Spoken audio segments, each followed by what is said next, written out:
So this is going to be the grip for an ice rod. We're going to do just a straight grip, almost like a cigar style, or it's going to be for a panfish rod. This is a quiver stick. 30, was it a 32? 32 ultralight. Yeah, quiver stick. I got a few of these being built right now for as Christmas gifts. So yeah, we're just finishing up a grip for the third one here, and then these are all going to get wrapped, and we're going to do a carbon fiber grip on the last one.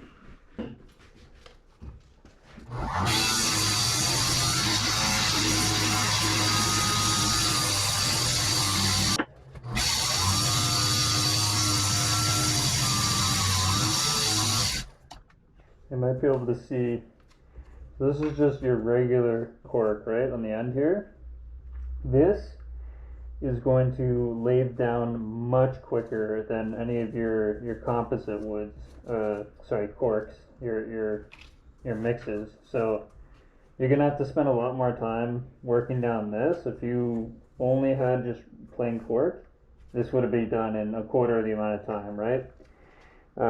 Also, when I'm working with plain cork, I don't even go with a 60. Truthfully, you could start with a 120 or an 80, but right now I'm just doing 60 to get down the first sort of layer, the rough shape, and then we're gonna taper down to get our smoothness at the end there.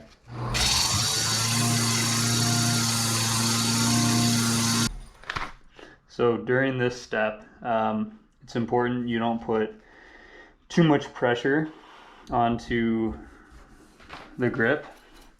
So as you can see, even though we have it chucked in a steel mandrel, which is meant for this purpose, so it should be fairly rigid. You don't want to just go out to Home Depot or wherever and buy a cheap steel rod, because it'll have way too much flex to it. You want to make sure you're getting a proper steel mandrel meant for this. Reason being is that it's just going to have a lot less flex to it. Now you can see this still has some. So what will end up happening is if you're putting too much pressure on it as it's rotating, you're going to get flex, and you'll end up with almost like an ovular cylinder rather than just having a nice uniform diameter grip. So take it easy, take it slow. And yeah, it'll work out better that way.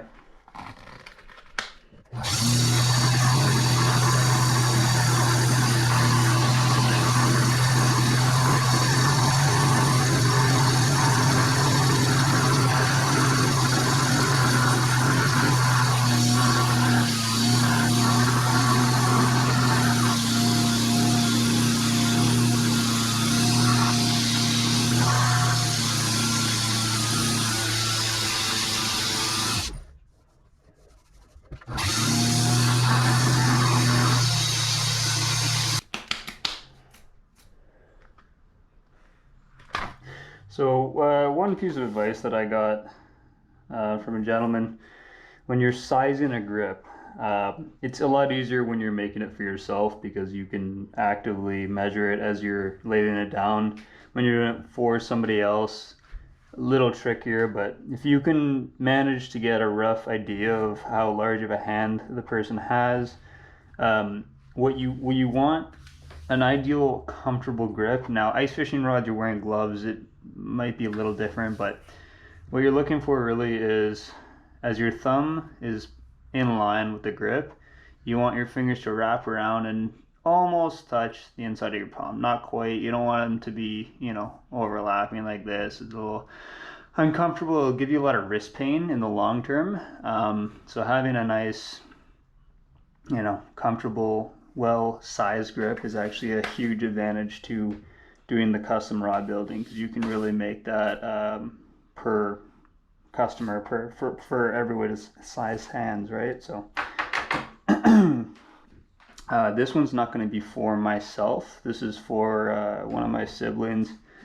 All of them are actually. So I'm going to make it a little smaller, because it's they have a little smaller hands than I. So we're going to just keep going at it, but it is getting fairly close. So at this point, we are going to start thinking about shaping the front. Now, you gotta, when you're using your rougher sandpaper, if you do have a shape in mind that you want to get it down to in the future, or you're just, you know, you're getting near the point where you want to begin to smooth it out, remember that in that process, when you're smoothing it down, you are still going to shave off some cork. So don't bring it down to the perfect size for you with your rough sandpaper and then proceed to smooth it out. You want to leave a little bit extra so that when you smooth it down, you're not taking it down too small of a size, right? So just be cognizant of that.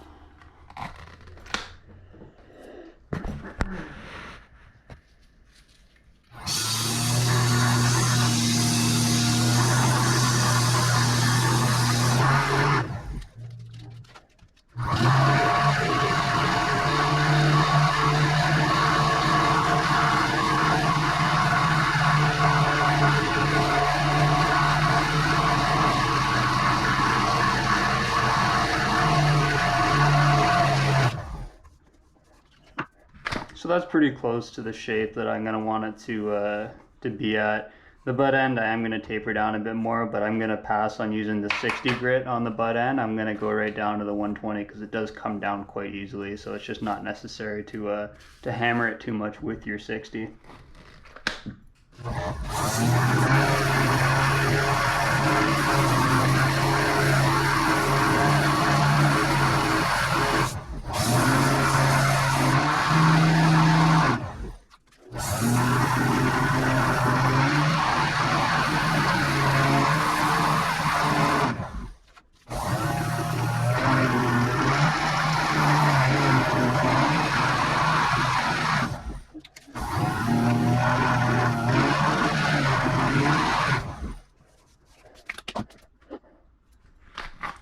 So now we've got it down to a nice, smooth, polished grip. We got the right size, shape, everything, the taper. It's ready to be taken off.